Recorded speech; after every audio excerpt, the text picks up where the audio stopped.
जी, अस्सलाम वालेकुम। उम्मीद है कि आप तमाम दोस्त खैरियत से होंगे और आज का दिन भी ट्रेडिंग के हवाले से अच्छा गुज़रा होगा।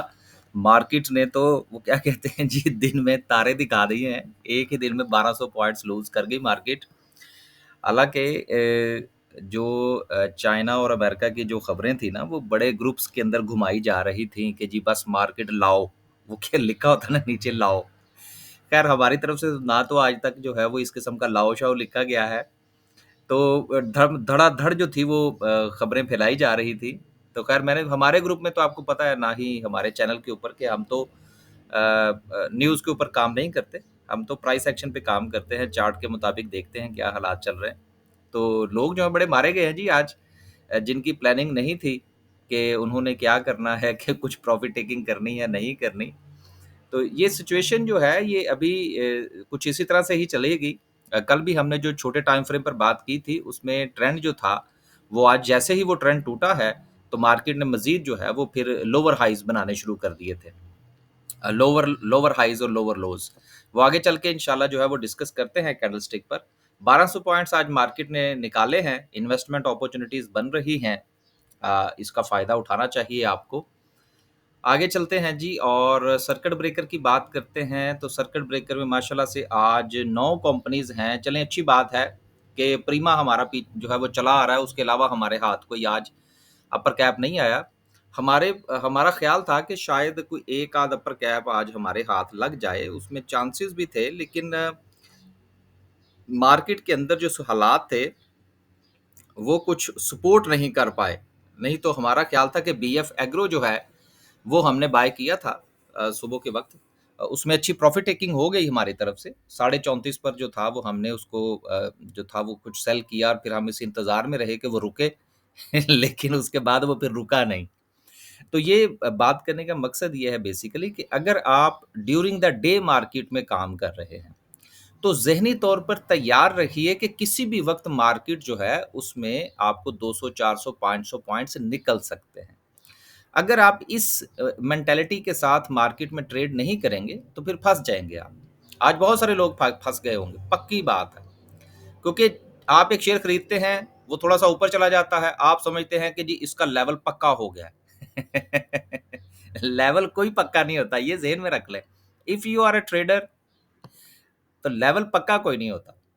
ये जो पक्के वाली बात है ना, ये पता नहीं जो है वो अक्सर कुछ लोगों ने मुझे लिख के भेजी है जी ये इसके ऊपर लेवल पक्का है। लेवल पक्का नहीं होता यार, वो किसी भी वक़्त वापिस आ सकता है। तो ख़ैर आगे चल के मज़ीद गपशप करते हैं। लोअर कैप की प्रीमा जो है वो मैंने आज दोस्तों से पूछा, क्योंकि ऊपर वाले लेवल जो थे वो कुछ उनके साथ डिस्कस किए हुए थे, तो वो कुछ लोग अभी तक इसको कीप कर रहे हैं। तो चलें ठीक है ना यार, ज जो कीप कर सकते हैं वो बनाए मुनाफ़ा, लेकिन दोबारा हमने तो इसको हाथ नहीं लगाना, ये कन्फर्म है। लगाएँगे जब कभी इसका कोई लेवल बनेगा, अदरवाइज़ नो। लोअर कैप की बात करते हैं तो जो 2 कंपनीज़ जो हैं वो लोअर कैप पे हैं। ओवरऑल देखिए, जिस वक़्त मार्केट में सेक्टर में सिलेक्टिव परफ़ॉर्मेंस होती है ना, ये मैं हमेशा से कहता आया हूँ, तो उस वक़्त चांसेस होते हैं कि किसी भी वक़्त कोई काम खराब हो सकता है, क्योंकि मार्केट बैलेंस नहीं ना चल रही होती। तो आज फिर निकल गए ना, अब यूबीएल बहुत सारे लोग ऊपर लाके लेके बैठे होंगे जिन्होंने इसको इन्वेस्टमेंट के लिए खरीदा होगा। तो अब इंतज़ार करें, इन्वेस्टमेंट जो डिविडेंड आपके पैसों में से निकलेगा। अब हमारा जो इन्वेस्टर ग्रुप है, उसमें हमने बहुत सारे जो शेयर्स ऊपर वाले लेवल्स पर हैं, हमने उनको रिकमेंड किए ही नहीं। क्यों? इसलिए कि हमने तो इन्वेस्टमेंट करनी है ना यार। तो इन्वेस्टमेंट तो उसी सूरत में होगी then you buy low and sell high and also get some dividend as well. लेकिन अगर आपने ऊपर बाय करना है और फिर आपने डिविडेंड भी लेना है, तो वो तो फिर साल के बाद वो बड़ी मुश्किल से आप बाइंग प्राइस पे ही आएँगे। वो जो फिर उसमें आपका जो है वो क्या कहते हैं जी उसको कंपाउंडिंग वाला इम्पैक्ट जो है वो ख़त्म हो जाता है। तो इन चीज़ों को थोड़ा-सा अंडरस्टैंड करने की ज़रूरत है। चलें जिन्होंने खरीद रखे हैं उनको मुबारक हो। थोड़ा-सा हौसले के साथ बैठें। कमर्शियल बैंक्स ने आज जो है अगेन जो है जी वो हमें तारे दिखाए हैं। 420 पॉइंट्स निकले हैं, पावर जनरेशन में से 140, ऑयल एंड गैस में से 101, इन्वेस्टमेंट बैंक्स में से 84 और सिलसिला देन सो एंड सो फिर तमाम ने अपना जो है वो हिस्सा डाला। मासवाई फूड के सिर्फ फूड का सेक्टर जो है वो परफॉर्म कर रहा है, उसके ऊपर हमने कल तफसील से बात कर दी थी। आगे चलते हैं जी, कैंडलस्टिक को इंशाल्लाह लास्ट पे डिस्कस करेंगे। पहली खबर जो है वो एजीएल के हवाले से है कि इसका जो प्रॉफिट है, सॉरी इसका जो लॉस है, क्योंकि प्रॉफिट में तो ये आई नहीं है। इसका जो लॉस है वो इंक्रीज़ कर गया है। और आप ये चीज़ ज़रूर ज़हन में रखिएगा कि इसमें स्टेक जो है वो एफएफसी का भी है। तो इसलिए इसमें लॉस एंड प्रॉफ़िट का इम्पैक्ट जो है वो आपको एफएफसी पर भी नज़र आएगा। ये चीज़ आप ज़रूर ज़हन में रखिएगा। तो आज की ये खबर शामिल करने का मकसद एजीएल के हवाले से बात करना नहीं है, मकसद एफएफसी के हवाले से बात करना है। अगली खबर जो है वो सीटीएम की है, कॉलोनी टेक्सटाइल रेडी हो जाएँ जी फिर। दोबारा से जो है ये अपना ऑपरेशन जो है वो रिज़्यूम करने जा रहे हैं मई 1 से। आप देखिए फिर धड़ाधड़ इसमें जो है वो काम होगा। 3-4 शेयर्स होते हैं, एक कोसम, कॉलोनी टेक्सटाइल और एक होता है जी यूसुफ वीविंग। इसमें फिर बड़ी धमाल मचती है, ये ज़हन में रखिएगा। ये असल में जितने भी शेयर्स होते हैं ना, ख़ैर हमें तो आप कुछ 3-4 साल से तो आप दोस्त अहबाब हमारी वीडियो सुन रहे हैं, तो हमें तो पता है कि कौन-सा शेयर जो है वो ट्रेडिंग वाला है, कौन-सा स्विंग वाला है, कौन-सा इन्वेस्टमेंट वाला है। तो लोग इस किस्म के शेयर्स कॉलोनी हो गया, सीटीएम हो गया, सॉरी यूसुफ वीविंग हो गया। अब मैं ये नहीं कह रहा कि ये शेयर बहुत बुरे हैं, ट्रेडिंग पॉइंट ऑफ व्यू से बहुत अच्छे हैं। मैं तो खुद भी इसमें ट्रेड करता रहा हूँ और अब भी मौका मिलेगा तो ज़रूर करेंगे।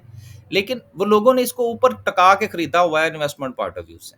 तो ये चीज़ें हैं जिनको थोड़ा-सा आप अपने हवाले से थोड़ा-सा सोचने की ज़रूरत है। तो अब दोबारा से आ गया इंशाल्लाह, फिर इसमें वॉल्यूम्स लगेंगे, तो देखेंगे कहाँ पे कोई पोज़ीशन बनती है या नहीं। अगली खबर जो है वो टीबीएल के हवाले से है कि जिसका जो लॉस है वो 36% कम हुआ है। तो चलें, लॉस का कम होना भी किसी हवाले से एक प्रॉफ़िट की निशानी होती है। तो आने वाले दिनों में जिस तरह से कि इसमें काफ़ी डिक्लाइन आ चुका है, तो तवक्को करनी चाहिए कि शायद ये थोड़ा-सा जो है वो रिकवर कर जाए। बहुत सारे लोगों ने इसको ऊपर खरीद रखा है। सो लेट्स सी कि आने वाले दिनों में क्या सिचुएशन बनती है। अभी तो मार्केट का प्रेशर जो है, वो जिस वक़्त आता है तो जो शेयर देखें, मार्केट जब ऊपर की तरफ मूव करती है तो चंद मखसूस शेयर्स के साथ मूव करती है। लेकिन जब मार्केट में से पॉइंट निकलते हैं तो फिर सब में से निकलते हैं, वो सबके हिस्से में आते हैं, चाहे वो ऊपर गए हों या ना गए हों। तो इसलिए ट्रीट बैटरी के ऊपर भी अभी प्रेशर जो है वो बरकरार है। लेकिन बहरहाल खबर अच्छी है इनके हवाले से कि इनका जो लॉस है वो थोड़ा-सा मज़ीद कम हुआ है। अगली खबर जो है जी, अगली खबर जो है वो ये है कि हुकूमत पाकिस्तान जो है वो प्रपोज़ कर रही है 2 ट्रिलियन डेवलपमेंट फंड। अब देखिए, अगर तो ये फंड जो है ये एलोकेट हो जाता है, जैसा कि हम अपनी प्रीवियस वीडियोज़ में भी डिस्कस कर चुके हैं कि इस बजट के अंदर एक तो फूड आइटम्स पर से जो टैक्स है वो कम होने के चांसेस हैं और दूसरा जो हमारा पीएसडीपी है उसके इंक्रीज़ होने के चांसेस हैं। अगर पीएसडीपी वाक़ईतन इंक्रीज़ होता है तो सीमेंट सेक्टर और स्टील की परफ़ॉर्मेंस जो है वो हमें देखने को मिल सकती है। तो ये खबर शामिल करने का ये कतई मकसद नहीं है या बताने का ये मकसद नहीं है कि आप सीमेंट और स्टील में कूद जाएँ। सिर्फ़ बताने का मकसद ये है कि अगर कोई अच्छी चीज़ को अच्छे लेवल पर मिले, तो खरीदी जा सकती है। इसका इम्पैक्ट जो है पीएसडीपी का, ये सीमेंट और स्टील सेक्टर पर आ सकता है। अगली खबर जो है वो ट्रांसपेरेंसी इंटरनेशनल ने सीएम पंजाब साहिबा से कहा है, रिक्वेस्ट की है कि अनरजिस्टर्ड ड्रग्स के हवाले से कोई थोड़ा-सा काबू पाया जाए। अब इस हवाले से जो कंपनीज़ वाक़ईतन सही तरीके से काम कर रही हैं, उनको भी तंग किया जाएगा। तो वक़्ती तौर पर फ़ार्मा के ऊपर इस खबर की बुनियाद पर या अगर कुछ छापे वग़ैरह पड़ते हैं, तो कोई नेगेटिव इम्पैक्ट अगर आता है, तो अच्छी कंपनीज़ जो कि प्रेशर की वज़ह से अगर थोड़ा-सा नीचे जाएँ, तो उनको बाय करने में कोई मुज़ायका नहीं होगा। क्योंकि ओवरऑल जो फ़ार्मा का जो मामला है, वो बिल्कुल दुरुस्त है। लेकिन आपको पता है कि जब इस किस्म की खबरें आती हैं, तो जो अनरजिस्टर्ड हैं, उनका तो पता नहीं, रजिस्टर्ड के ऊपर दोबारा से इंक्वायरीज़ जो है वो शुरू हो जाती हैं। तो ये चीज़ आप ज़हन में रखिएगा अगर आपके पास फ़ार्मा का कोई शेयर मौजूद है। आगे हमारी आज की सिचुएशन क्या रही? हमारी सिचुएशन जनाब धड़ाधड़ थी, पोज़ीशनें काटी, फिर बायबैक भी की, किसी का स्टॉप लॉस हिट हो गया। यानी कि आज अफ़रा-तफ़री मची रही है। सुकून से बैठने वाली बात नहीं थी। और वैसे भी जिस वक़्त आप स्टॉक मार्केट में काम करते हैं, तो फिर उसमें सुकून कहाँ से हुआ? स्टॉक मार्केट और सुकून 2 मुख़्तलिफ़ चीज़ें हैं। जीएचएनआई जो था इसको 761 पर बेचा, इसके अलावा गेल में भी हमने कुछ थोड़ा-सा प्रॉफ़िट बनाने की कोशिश की। एफसीईपीएल जो था ये कल का हम कैरी कर रहे थे, 103 पर इसको बेचा। बीएफ एग्रो की बात मैंने कर दी। सुबह ही खरीदा था, ₹34.50 पर बेचा, फिर हमने इसको देखा, ये जब नीचे गया तो भई हम तो इसमें से निकल गए थे। हम तो लॉस वाले चक्कर में पड़ते ही नहीं है। ये हमारा जो ग्रुप है ना, ख़ास तौर पर ये जो डे वाला है, इसमें हम लॉस कैरी नहीं करते। हम अगले दिन लॉस लेकर नहीं जाते। अगर आज भी हमने कोई पोज़ीशंस कैरी की हैं कोई 2-4, तो वो तमाम की तमाम वो पोज़ीशंस हैं, या तो वो थोड़ा बहुत प्रॉफ़िट में होंगी या अपने बाइंग लेवल पर होंगी। हम लॉस नहीं कैरी करते, और ड्यूरिंग द डे भी हमारा लॉस कैरी करने का कोई प्रोग्राम नहीं होता। हम इसी स्ट्रैटेजी के तहत चल रहे होते हैं कि अगर मार्केट जो है वो किसी भी वक़्त अपना मूड बदले, तो हमें पता हो कि हमने कहाँ पर एग्ज़िट लेना है। इसी चीज़ का नाम जो है वो स्टॉक मार्केट है। हमारे इस वक़्त जो है वो 3 ग्रुप्स ऑपरेशनल हैं, जिसमें एक जो है वो डे का ग्रुप है। इसके लिए आपको सारा दिन स्क्रीन के आगे बैठना पड़ेगा। दूसरा जो है वो स्विंग ट्रेड का है, जिसमें कॉल्स वीक के अंदर 2 भी आ सकती हैं, 5 भी आ सकती हैं, 7 भी आ सकती हैं, कोई गारंटी नहीं है उसमें। डिपेंड करता है, अगर कोई कॉल बनेगी तो आपके साथ शेयर करेंगे। इसके अलावा तीसरा जो है वो इन्वेस्टर प्लस ट्रेडर ग्रुप है, जिसमें हमारी कोशिश ये होती है कि हम डिविडेंड वाले शेयर सिर्फ रिकमेंड करें, और उसमें सिर्फ कैपिटल गेन भी लिया जाए और साथ में उसका डिविडेंड भी लिया जाए। इन तीनों में से अगर आप कोई भी ग्रुप ज्वाइन करना चाहते हैं, स्टॉक मार्केट में अकाउंट ओपन करवाना चाहते हैं, या अपना पोर्टफोलियो डिस्कस करना चाहते हैं, तो ये 2 नंबर्स हैं आपके सामने। इन दोनों में से किसी भी नंबर पर राब्ता फरमाइए और इन्फॉर्मेशन ले लीजिए, और पेड ग्रुप्स हैं, आप इसका हिस्सा बन सकते हैं। लेकिन एक चीज़ आप ज़रूर ज़हन में रखिएगा कि मैंने बड़ी तफ़सील के साथ रोज़ाना की बुनियाद पर बताना शुरू कर दिया है कि तीनों ग्रुप में आपको कितना-कितना वक़्त देना पड़ेगा। लिहाज़ा फ़ैसला करके ग्रुप जॉइन कीजिएगा। ये ना हो कि ग्रुप जॉइन करने के बाद आपको पता लगे कि जी मैं तो ये इतना टाइम ही नहीं दे सकता। तो फिर ऐसी सूरत में परेशानी का सामना आपको करना पड़ सकता है।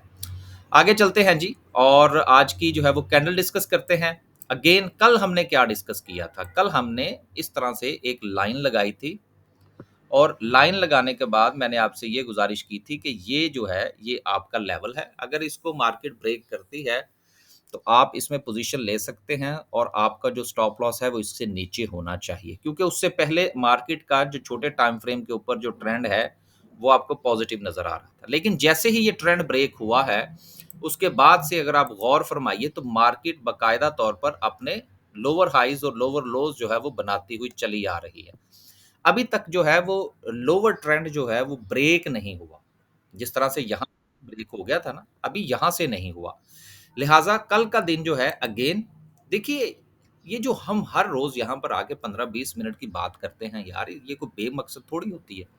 इसका मकसद ही ये होता है कि अगले दिन के लिए तैयारी की जाए। अगर आप इन्वेस्टर हैं तो आपको कोई फ़र्क नहीं पड़ता। अगर आप स्विंग ट्रेडर हैं तो फिर किसी हद तक थोड़ा-सा फ़र्क पड़ता है। लेकिन अगर आप रोज़ाना की बुनियाद पर मार्केट में ट्रेड करते हैं, तो फिर तो इन लेवल्स का बड़ा फ़र्क पड़ता है। तो इन चीज़ों को थोड़ा-सा त्रिक जो वो क्या कहते हैं, ध्यान से देखने की कोशिश किया करें। और मैं आपको एक सच्ची बात बताऊँ, मेरे ग्रुप वाले मेंबर्स जो हैं, वो इस चीज़ को सेकंड करेंगे कि इन्हीं लेवल्स को मैं अपने ग्रुप के अंदर भी रोज़ाना की बुनियाद पर शेयर कर रहा होता हूँ। वो ऐसा नहीं है कि वहाँ पर कोई जादू की छड़ी मुख्तलिफ है। वहाँ पर भी मैं यही बता रहा होता हूँ कि यार अगला ये लेवल है, ये टूटेगा तो फिर देखेंगे क्या करना। नेक्स्ट लेवल जो है वो मार्केट के पास वो 1,17,000 का है। ये वाला लेवल है जी। ये बड़ा इंपॉर्टेंट लेवल है। इंपॉर्टेंट तो खैर सारे ही हैं क्योंकि अक्सर लोग कहते हैं जी ये बड़ा इंपॉर्टेंट लेवल है। सारे इंपॉर्टेंट है यार, जो टूट गया बेचारा उसके पीछे क्या रहा, और जहाँ पे रुक गई बात। हाँ, जो साइकोलॉजिकल लेवल होते हैं ना, 1,17,000 हो गया, 17,500 हो गया, 18,000, 18,500, ये यकीनन अपनी जगह पर अहमियत रखते हैं। 1,17,000 है, अगर मार्केट सुबह यहाँ पर स्टे करती है तो देन मार्केट में ट्रेड लीजिएगा, नहीं तो कल छुट्टी कर लीजिएगा। ये ना हो कि मार्केट यहाँ से मज़ीद नीचे जाए, क्योंकि अगर मार्केट यहाँ से मज़ीद नीचे जाती है, जो कि आज जो है वो एफएफसी पर भी प्रेशर रहा, सीमेंट सेक्टर पर भी प्रेशर रहा, बैंकिंग सेक्टर पर भी प्रेशर रहा, तो जो भारी भरकम सेक्टर्स हैं, वो पाँव नहीं लगा रहे। तो इसलिए थोड़ा इंतज़ार कर लीजिएगा। हमारा तो हमने तो ग्रुप चलाना है भई, हमने तो कोई 2-4 कॉल्स निकालनी है, तो वो हम किसी न किसी तरीके से निकाल लेंगे। वो तो गिरते हुए शेयर्स में से भी किसी लेवल में से निकाल के छोटा-सा प्रॉफ़िट बनाने की हम कोशिश कर लेंगे, ठीक है ना? ₹2-4 ₹5 ₹10-7 निकाल लेंगे। लेकिन आपके लिए ज़रूरी ये है कि आप लेवल्स को देखकर चलिएगा। 1,17,000 को अगर रिस्पेक्ट करे तो ट्रेड लीजिएगा, नहीं तो फिर उसके नीचे बात जो है वो कोई 1,15,500 700 पे जाके रुकेगी। तो इसलिए एक्सपेक्टेड है सुबह के मामलात जो है वो मज़ीद नीचे जा सकते हैं। लेकिन ट्रंप साहब की तरफ से कोई भी बयान आ सकता है, सूरत-ए-हाल किसी भी वक़्त बदल सकती है। तो इसलिए ज़हनी तौर पर तैयार रहिएगा। इजाज़त दीजिए। अल्लाह हाफ़िज़।